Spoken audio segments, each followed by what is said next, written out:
ఎవని సన్నిధిని నిలవబడి ఉన్నాను అని అన్నాడు. ఇక 18వ అధ్యాయము మనం చూస్తే మొదటి రాజుల గ్రంథం 18వ అధ్యాయం 15వ వచనములో కూడా ఏలియా ఎవని సన్నిధిని నేను నిలవబడి ఉన్నాను అంటే ఏలియా దైవ సన్నిధి అనుభవం కలిగిన వాడు. ఏలియా దైవ సన్నిధి అనుభవం కలిగిన వాడు గనుక ఈ 17వ అధ్యాయములోను 18వ అధ్యాయములోను నేను ఎవని సన్నిధిని నిలవబడి ఉన్నానో అని సంబోధన చేశారు. గనుక సన్నిధి అనుభవం కలిగిన ఏలియా దైవ సన్నిధిపరుడైన ఏలియా చేసిన కొన్ని అద్భుతాలు చూస్తే వాక్యములో మనం చూస్తాము. ఈ మొదటి రాజుల గ్రంథము 17వ అధ్యాయము మనము గమనించినప్పుడు మొదటి వచనములో ఒక మాట చూస్తాం. ఎవని సన్నిధిని నేను నిలవబడి ఉన్నానో యెహోవా జీవము తోడు నా మాట ప్రకారము కాక ఈ సంవత్సరములో మంచైనను వర్షమైనను పడదు అని ప్రకటన చేశాను. మనకి ఇంకా బాగుగా అర్థమవ్వాలంటే యాకోబు రాసిన పత్రిక 5వ అధ్యాయము ఈ 5వ అధ్యాయం 17వ వచనములో ఏలియా మన వంటి స్వభావము గల మనస్సుడే వర్షము కురవకుండానట్లు చాలు. దేవుని పిల్లారా, దైవ సన్నిధి పరుడైన ఏలియా ఆకాశము నుండి వర్షము కురవకుండా ఆపగలిగిన శక్తి కలిగిన వాడు. ఇటువంటి దైవ సన్నిధి చేసిన ఏలియాకు దేవుడు ఎటువంటి శక్తినిచ్చాడు అంటే వర్షాన్ని ఆపివేయగలిగిన శక్తినిచ్చాడు. ఇది సాధారణమైన మనుష్యులకు అసాధ్యమైన కార్యం. కానీ ఏలియాకు దైవ సన్నిధి పరుడు కనుక ఈ దైవ సన్నిధి పరుడైన ఏలియా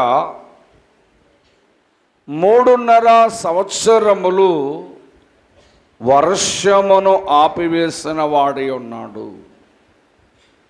మనము గ్రహించినప్పుడు 3.5 సంవత్సరాలు వర్షాన్ని ఆపివేయగలిగిన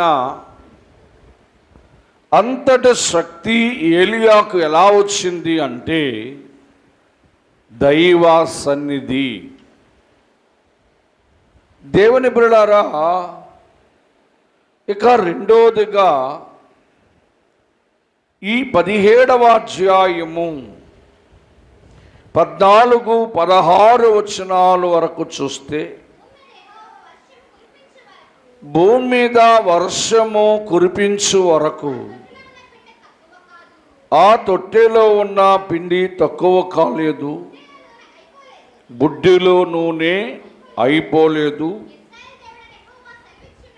ఇశ్రాయేలు దేవుడైన యెహోవా సెలవిచ్చుచున్నాడు అనెను. స్నేహితులారా, ఇక వర్షము పరక దేశములో గొప్ప కరువు వచ్చినప్పుడు దైవ సన్నిధి పరుడైన ఏలియా సారేపాతు అనే ఊరుకు వచ్చి ఈ సారేపాతులో ఉన్న ఒక వెధవరాలు యొద్ద తాను నివాసము చేశాడు. ఏలియా ప్రార్థన చేయగా దేవుడు సారేపాతు వెధవరాలును సారేపాతు యొక్క వెధవరాలు ఇంటి వారిని తన కుమారుడును ఏలియా సైతము దేవుడు పోషించాడు. దేవుని పిల్లలారా, దైవ సన్నిధిపరుడైన ఏలియా బట్టి దైవ సన్నిధి చేస్తున్న ఏలియాను బట్టి దేవుడు సారేపాతు వెధవరాలును తన ఇంటి వారిని సైతము పోషించాడు. ఇక్కడ మనం చదివిన మాట, వర్షము కురిసే వరకు కూడా ఆ సారేపాతు వెధవరాలింటిలో తొట్టెలో పిండి అయిపోలేదు. అంటే రొట్టెలు చేసే పిండి అయిపోలేదు, రొట్టెలు కాల్చడానికి ఉపయోగించే నూనె కూడా అయిపోలేదు అని మనం చూస్తూ ఉన్నాం.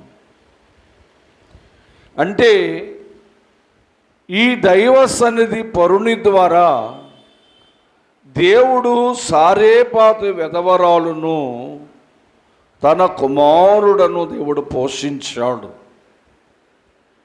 దేవుని పిల్లలారా, ఎంతటి శక్తి ఏలియాకు ఎలా వచ్చినది అంటే దైవ సన్నిధి అని మనం చెప్పవచ్చు.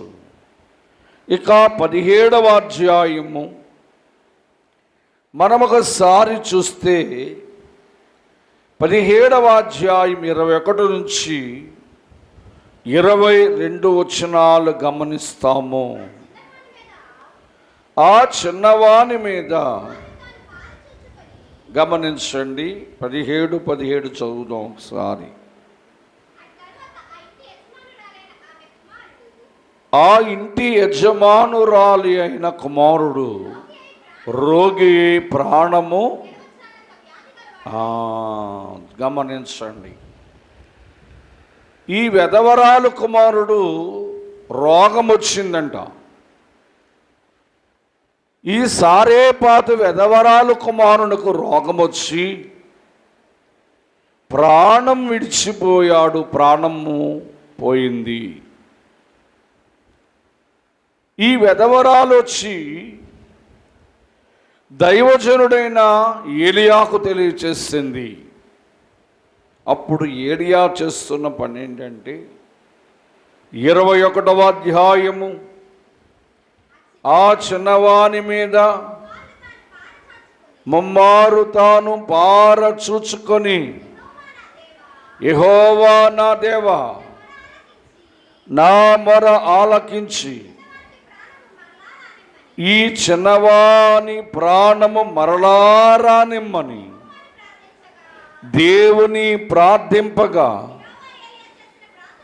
యెహోవా ఏలియా చేసిన ప్రార్థన ఆలకించి ఆ చిన్నవాని ప్రాణం మరలా రానిచ్చినప్పుడు వాడు బ్రతికెను. దేవుని బిడ్డలారా, చిన్నవాని ప్రాణం పోయింది.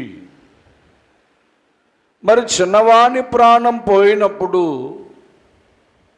ఒక సాధారణమైన మనుష్యుడు ప్రాణము రప్పించాలి అంటే అసాధ్యము.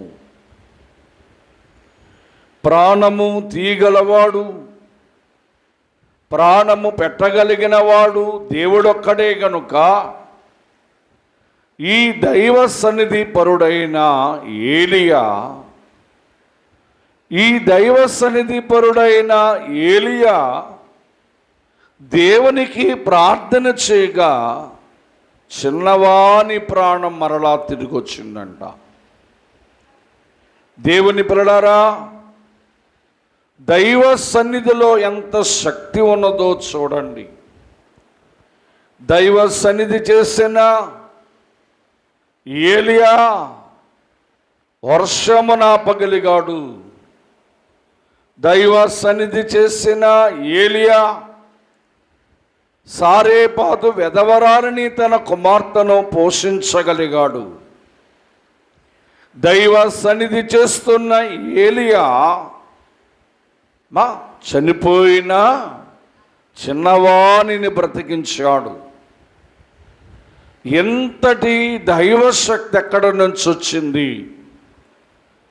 ఎంతటి దైవశక్తి ఏలియా ఎలా పొందుకున్నాడు అంటే కేవలము అందరూ పడుకున్నారా ఏంటి చెప్పండి? ఏలియాకి ఎంత దైవశక్తి ఎలా వచ్చిందంట? దైవ సన్నిధి. పలుమారుడు ఏలియా అన్నాడు, నేను దేవుని సన్నిధిలో నిలవబడ్డాను అన్నాడు. అంటే ఏలియాకు దైవ సన్నిధి అనుభవం కలిగి ఉన్నాడు. దేవుని బిడ్డలారా, మరొక మాటను మనం చూస్తే, వాక్యాన్ని గమనిస్తే చూడండి, మొదటి రాజుల గ్రంథము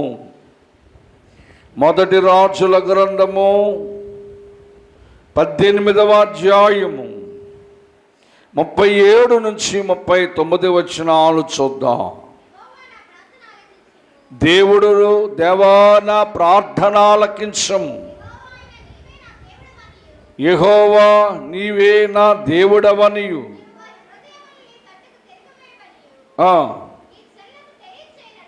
తెలియచేయనట్లు నా ప్రార్థన అంగీకరించుము.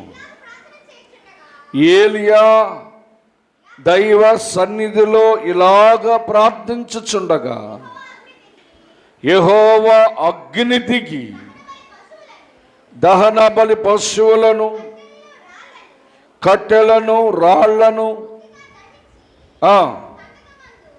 గంధకమందు నీళ్లను ఆరింపచేసెను. దేవుని బిడ్డలారా,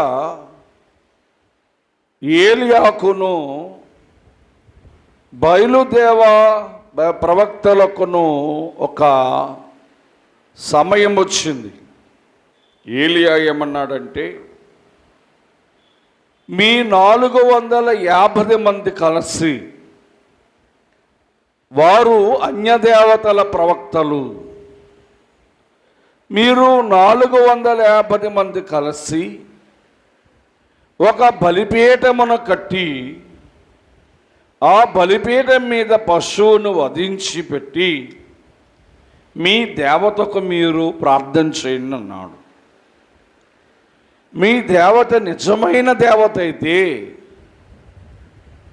ఆకాశమును అగ్ని దించి ఆ దహన బలి పశువును, ఆ కట్లను, ఆ కట్ల పైన పోసిన నీరును సైతము కాల్చివేస్తుందన్నాడు. ఈ 18వ అధ్యాయం మీరు ఇంటికి వెళ్ళి చదువుకుంటే 450 మంది బయలుదేవత ప్రవక్తలు, అసోరు దేవత ప్రవక్తలు దేవుని యొక్క వారి దేవతకు ప్రార్థన చేశారంట. ఉదయం నుంచి సాయంకాలము మధ్యాహ్నం వరకు కూడా ప్రార్థన చేస్తూ ఉన్నారు. ఏలియా వారిని ఇంకా ఒక మాట అన్నాడు, ఒకవేళ మీ దేవత పడుకుందేమో లేపండి అన్నాడు. మీ దేవత పడుకుందేమో లేపండి, అరవండి అంటే వీరింకా గట్టిగా కేకలు వేసి బ్లేళ్లతో లేదా చాకులతో కోసుకున్నారు. దేవత రాలేదు, దయ్యము రాలేదు. ఉంటే కదా రావడానికి. అప్పుడు ఏలియా చేస్తున్నాడు ప్రార్థన, దేవా ఈ అసోరు దేవత ప్రవక్తలను నీవు దేవుడవని తెలుసుకున్నటకు వీరి ముందునున్న ఈ దహన బలి పశువును అగ్నితో కాల్చివేయి ప్రభువా అని ప్రార్థన చేశాడు. ఏలియా ప్రార్థన చేస్తుండగానే ఆకాశం తెరవబడి ఆ దహన బలి పశువు మీదకు అగ్ని దిగి వచ్చి కాల్చివేసింది. దేవుని బిడ్డలారా, మరి ఆ 400 అన్యదేవతల ప్రవక్తలు చేయలేని కార్యం ఏలియా ఎలా చేయగలిగాడు అంటే, ఏలియా చేస్తూ ఉన్న దైవ సన్నిధి పరుడైన ఏలియా ఎప్పుడైతే ప్రార్థన చేస్తూ ఉన్నాడో ఆకాశం తెరవబడిందంట. ఆకాశం అగ్ని దిగి వచ్చిందంట. అగ్ని దిగి వస్తూ కట్టెలను, పశువులను, ఆ కట్టెల పైన పోసిన నీళ్లను సైతము బుగ్గి చేసి వేసింది. ఎంతట దైవశక్తి ఏలియాకి ఎలా వచ్చింది అంటే, దైవ సన్నిధి. ఏమా ఏంటి? దైవ సన్నిధి. యాకోబు రాసిన పత్రిక 5వ అధ్యాయము 8వ వచనం. యాకోబు రాసిన పత్రిక 5వ అధ్యాయం. మా ప్రభు రాకడ 5:18. ఏలియా మరలా ప్రార్థన చేయగా ఆకాశము వర్షమిచ్చెను. చూసారా, ఇక్కడ గమనించాలి. ప్రార్థన చేసి వర్షాన్ని ఆపేస్తాడు ఏలియా. ఎన్ని సంవత్సరాలు? 3.5 సంవత్సరాలు ఆపేస్తాడు. ఇప్పుడు అదే ఏలియా మరలా ప్రార్థన చేస్తున్నాడంట. బైబిల్ గ్రంథములో ఏలియా చేసిన ప్రార్థన వంటి ప్రార్థన ఎవరూ చేయలేదు, ఎవరూ చేయలేరు కూడా. అలాంటి ప్రార్థన చేశాడు. చూద్దాం ఎలా చేశాడు. చూడండి, 1 రాజుల గ్రంథం 18వ అధ్యాయము 42 నుంచి చూద్దాం. ఆహాబు భోజనము చేయబోచుండెను గాని, చాలా జాగ్రత్తగా చూసుకోండి మాట. ఏలియా కర్మేలు పర్వతం మీదకు పోయి నేల మీద పడి ముఖము మోకాళ్ళ మధ్య ఉంచి, బాగా వినాలి, ఒకసారి ట్రై చేయొచ్చు కదా.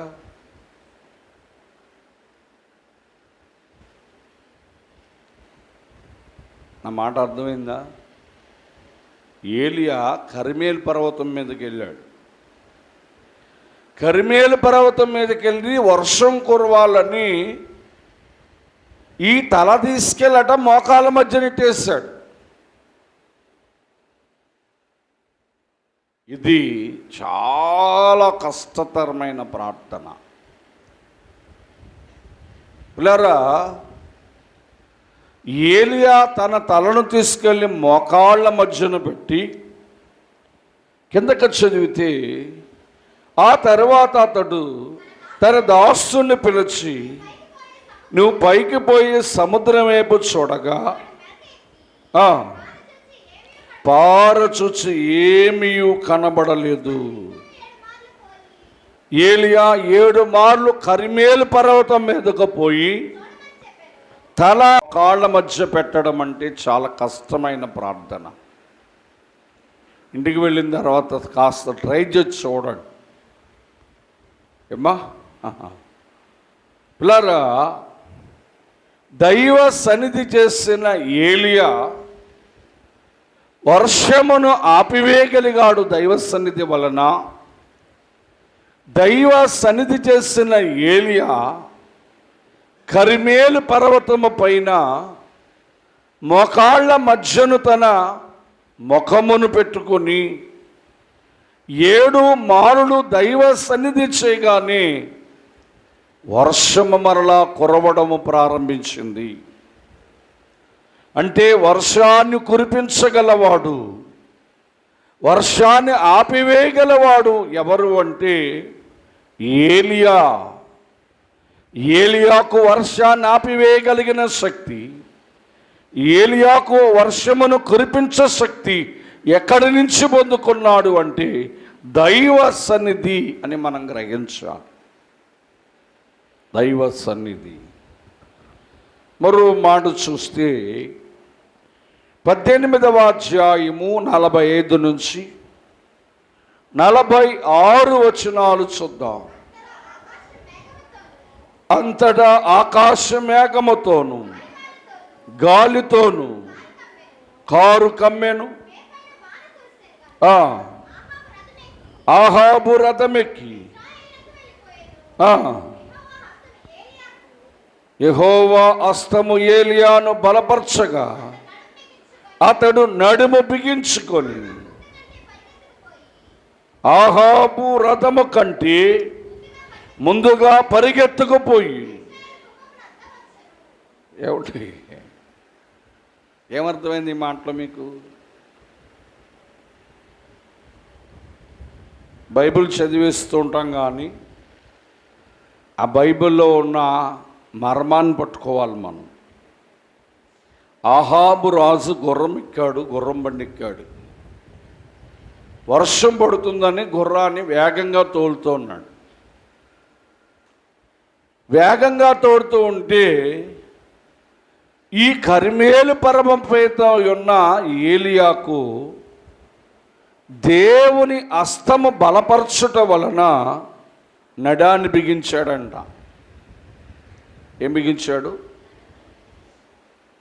గుర్రం బండి కంటే స్పీడ్గా పరిగెట్టేసి ఇంటికి వెళ్ళిపోయాడు. పరిగెట్టగలం మనం?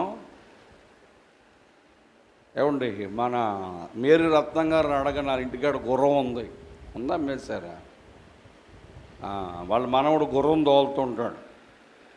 ఏమ్మా, ఒక మనిషి గుర్రంతో పరిగెట్టాలంటే ఎంత కష్టం. మాట్లాడతలేదు మీరు? ఇది కానీ పరిగెట్టేస్తారా ఏంటి? ఏమ్మా రాజ్యం గారు, ఏం పరిగెడతావా? మనకు పిటి ఉషా అని ఉండేవారు, రాజ్యం గారిలాగా ఉంటుంది ఆవిడ, సన్నంగా. గుర్రము ఎన్ని గంటల సేపు పరిగెట్టినా దానికి ఆయాసం రాదు, కానీ మనిషి కొంత దూరం పరిగెట్టగానే ఆయాసం వచ్చేస్తుంది. ఏలియా దైవ సన్నిధిలో ఉన్న శక్తి చేత ఆహాబు రథము కంటే ముందుగా పరిగెట్టగలిగాడు అంటే ఇది దైవ సన్నిధి యొక్క బలము, ఇది దైవ సన్నిధి యొక్క శక్తి. దేవుని పిల్లారా, దైవ సన్నిధి చేస్తున్న ఏలియాను దేవుడు తన హస్తము చేత బలపరిచాడు. ఎలాంటి బలం ఇచ్చాడంటే గుర్రము కంటే వేగముగా పరిగెత్తగలిగిన బలమునిచ్చాడు. పరిగెత్తగలిగాడు ఏలియా. రథము కంటే ముందు వెళ్ళిపోయాడంట. ఇది చాలా విచిత్రంగా లేదా మాట? దేవుని ప్రియులారా, ఇక మనం చూస్తే ఏలియా దైవ సన్నిధి కొరకు మనం ఒకసారి ఆలోచన చేస్తే గమనించినప్పుడు చూడండి, 19వ అధ్యాయము 8వ వచనాన్ని చూస్తాము. అతడు లేచి భోజనము చేసి దేవుని భోజన బలము చేత 40 రాత్రులు 40 పగళ్ళు ప్రయాణం చేశాను. 40 రాత్రులు 40 పగళ్ళు ఆగకుండా నడిచాడంటమ్మో. ఎవరు? ఏలియా. ఏలియా రథం వెనకాల పరిగెట్టడమే కాదు, ఏలియా ఆగకుండా 40 రోజులు నడిచాడు. ఈ 40 రోజులు నడవడానికి అంత బలం ఎక్కడి నుంచి వచ్చింది? అంతటి బలము ఏలియా ఎలా పొందుకున్నాడు అంటే దైవ సన్నిధి అనాలి మనం. గుర్రబండి కంటే లేదా గుర్రపు రథముల కంటే వేగంగా పరిగెత్తగలిగాడు. 40 దినములు నడవగలిగాడు, ప్రయాణం చేయగలిగాడు. ఇంతటి బలము ఏలియాకు వచ్చినది అంటే అది దైవ సన్నిధి అని మనం చెప్పాలి. దేవుని బిడ్డలారా, మరొక విషయాన్ని చెప్పి నా వాక్యాన్ని ముగించేస్తాను. చూడండి, 2వ రాజుల గ్రంథము 2వ అధ్యాయము 7-8 వచనాలు చూద్దాం. మరొక 2 మాటలు చెప్పుకొని వాక్యాన్ని ముగిందాం. చూచుచుండగా ఎలీషా యోర్దాను నది దగ్గరకు నడిచిరి. అంతటి ఏలియా తన దుప్పటి తీసుకొని మడత పెట్టి ఆ నీటి మీద కొట్టగా ఏమైపోయింది? ఏమైందంట?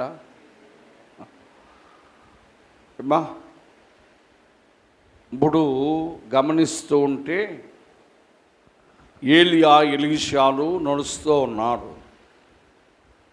వారికి అడ్డుగా ఒక నది వచ్చింది. అడ్డుగా ఉంది ఈ నది. ఏ నదిది? మాట్లాడండి. యోర్దాను నది.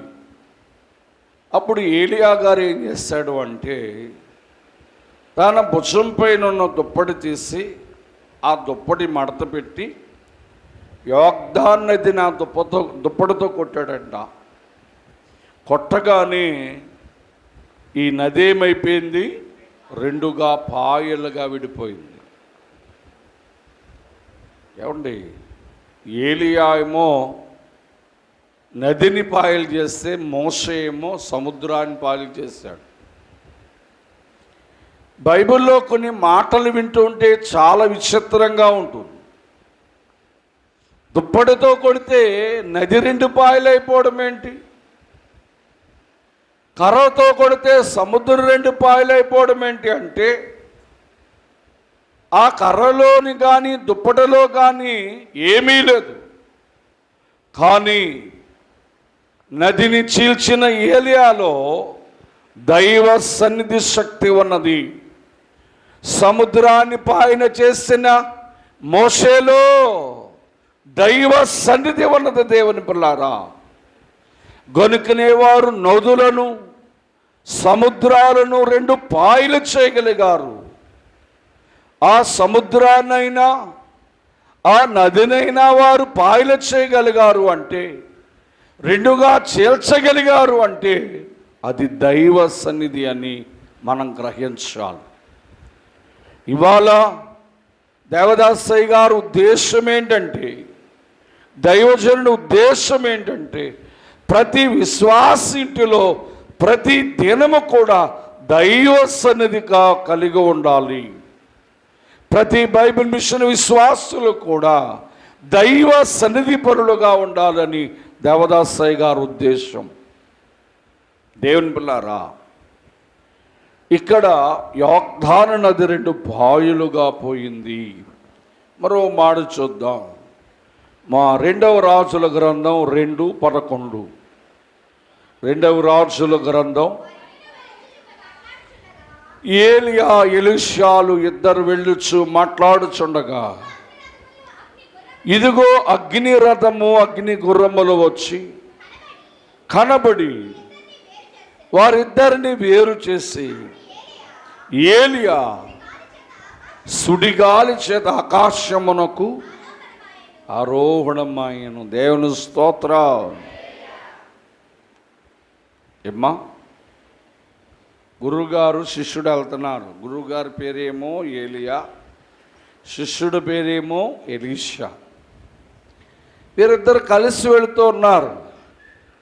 కలిసి వెళుతుంటే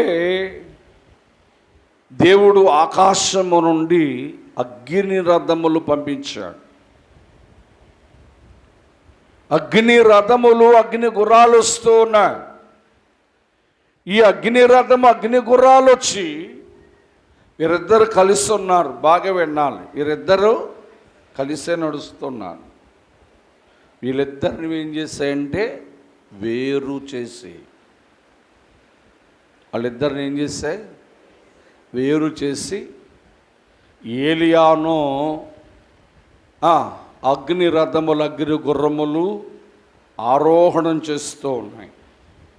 దేని పిల్లారా, మరి ఇద్దరిని తీసుకెళ్ళాలి కదా దేవుడు. చెప్పండి, ఇద్దరిని తీసుకెళ్ళాలి వద్దా? ఏమా రేపొద్దున్న మీ పిల్లలు, మీ భర్తలు, మీ భార్యలు దైవ సన్నిధి లేకపోతే ఎవరు దైవ సన్నిధి చేస్తారో వారు దేవుని యొక్క మేఘం మీద ఆరోహణమైపోతారు. ఎవరు దైవ సన్నిధి లేని వారు ఉన్నారో వారు భూమి మీద విడవబడతారు. ఆ విషయాన్ని మనం గ్రహించుకోవాలి. ఏలియా అగ్ని రథముల చేత మరణము చూడకుండా, మరణాన్ని చూడకుండా అగ్ని రథములతో, అగ్ని గుర్రములతో పరలోకానికి ఆరోహణమైపోయిన వారు ఎవరైనా ఉన్నారు అంటే బైబిల్లో ఒక్క ఏలియా మాత్రమే ఉన్నాడు. దేవదాసయ్య గారు అన్నారు, పుట్టుక లేదు, మరణముంది.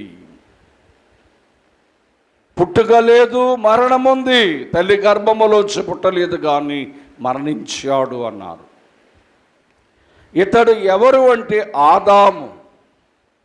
ఆదాము తన తల్లి గర్భములోంచి పుట్టలేదు కానీ మరణము పొందాడు అన్నారు ప్రభు. ఇక పుట్టాడు కానీ మరణము చూడకుండా పరలోకానికి వెళ్ళిపోయాడు అన్నారు. వీళ్ళెవరు అంటే ఏలియా. ఏలియా తల్లి గర్భములో పుట్టాడు కానీ మరణించకుండా అగ్నిరథములతో, అగ్ని గుర్రములతో పరలోకానికి వెళ్ళిపోయాడు. మరొకరున్నారు, పుట్టారు, మరణించారు, తిరిగి బ్రతికి పరలోకానికి వెళ్ళిపోయారు అన్నారు. ఎవరు అంటే యేసు ప్రభువారు. ఆదాము పుట్టుక లేదు, పుట్టలేదు కానీ మరణించాడు. దేవుడు తన చేతితో నిర్మించాడు ఆదాము శరీరాన్ని. తన తల్లి గర్భములో పుట్టలేదు ఆదాము కానీ మరణించాడు. ఏలియా తన తల్లి గర్భములో పుట్టాడు కానీ మరణము చూడకుండా పరలోకానికి వెళ్ళిపోయాడు. యేసు ప్రభువారు పుట్టారు, మరణించారు, మరలా తిరిగి లేచి పరలోకానికి వెళ్ళిపోయారు అన్నారు దేవదాసయ్య గారు. దేవుని పిల్లారా, ఏలియా దైవ సన్నిధి వలన, ఏలియా దైవ సన్నిధి చేయటం వలన మరణము చూడకుండా మేఘం అగ్ని రథముల పైన పరలోకానికి కొనుపోబడ్డాడు. ఓ బైబిల్ మిషన్ విశ్వాసులైన వారులారా, మీ దైవ సన్నిధి మిమ్మల్ని మరణము చూడకుండా, మరణము మీ దగ్గరకు రాకుండా ఆయన మేఘమెక్కగల భాగ్యము నీకు కలగాలి అంటే ఏలియా వలె నీవు దైవ సన్నిధి చేయాలి. దేనిలారా చూడండి, లోకాసువార్తలో 9వ అధ్యాయం 30 నుంచి 31 చదివి వాక్యాన్ని ముగించేసుకుందాం. ఇద్దరు పురుషులు యేసు ప్రభుతో మాట్లాడుచుండిరి. వారు మోషే, ఏలియాను. వారు దేవుని మహిమతో అగుపడి అని చూస్తున్నాం. ఎవరు వారు? ఎక్కడికి వచ్చారు? రూపాంతరపు కొండ. రూపాంతరపు కొండ మీద గడ్డ ప్రభువు దగ్గరకు వచ్చారు. ఎవరు? మోషే, ఏలియా. మరి మోషే కొరకు చెప్పాను, మోషే దైవ కళ కలిగి ఉన్నాడు. దైవ సన్నిధి చేయటం వలన దైవ కళ కలిగి ఉన్నాడని విన్నాం. మరి ఆ దైవ కళ ఏలియాకు కూడా ఉందంటే ఉంది. ఇక్కడ మనం చూస్తుంటే వారు మహిమతో ప్రకాశించుచు ఉన్నారు. అంటే ఏలియా కూడా దైవ సన్నిధి చేయటం వలన ఏలియా ముఖమంట పిల్లరా మహిమతో ప్రకాశించుచున్న దైవ కళ కనబడుతూ ఉంది. గనుక మరి దేవదాసయ్య గారు ఓ మాట చెప్పారు ఈ రూపాంతరపు కొండ కొరకు. అయ్యగారు అన్నమాట ఏంటంటే, రూపాంతరపు కొండ మీద శిష్యులకు యేసు ప్రభువు వారు చెప్పిన మర్మం ఏంటంటే, నేను రేపటి దినాన మేఘం మీదకి వచ్చినప్పుడు మొదట మృతులైన వారు మేఘం ఎక్కుతారు. మొదట మృతులైన వారు మేఘం ఎక్కుతారు. రెండవదిగా సజీవులైన వారు ఆ మేఘం ఎక్కుతారు అన్నారు. దేవుని బిడ్డలారా, మోషే మృతుల గుంపుకు సాదృశ్యం. ప్రభువులో ఉండి మృతి పొందిన వారు ప్రభువు దగ్గరకు వస్తారు అని అర్థం. ఏలియా మరణించలేదు కనుక సజీవుల గుంపుకు సాదృశ్యం. సజీవులైన వారు కూడా యేసు ప్రభువు వారు మేఘం మీదకి వచ్చినప్పుడు ఆయనతో ఉంటారు అనడానికి ఈ రెండు సాదృశ్యాలు ప్రభువు తన శిష్యులకు చెప్పారు. మోషేమో మృతుల గుంపుకు సాదృశ్యం. యేసు ప్రభు రాకడలో మృతులైన వారు లేపబడడానికి మోషే సాదృశ్యం. మరి ఏలియా సజీవుల గుంపుకు సాదృశ్యం. అంటే సజీవులైన వారు మీకు అర్థమవ్వాలంటే మొదటి దశలోని పత్రిక 4:16 ఉంటుంది. ఆర్భాటముతోనూ ప్రధాన దూత శబ్దముతోనూ దేవుని బోరతోనూ ప్రభువునందు మృతులైన వారు మొదట లేతురు. ఇది అర్థం.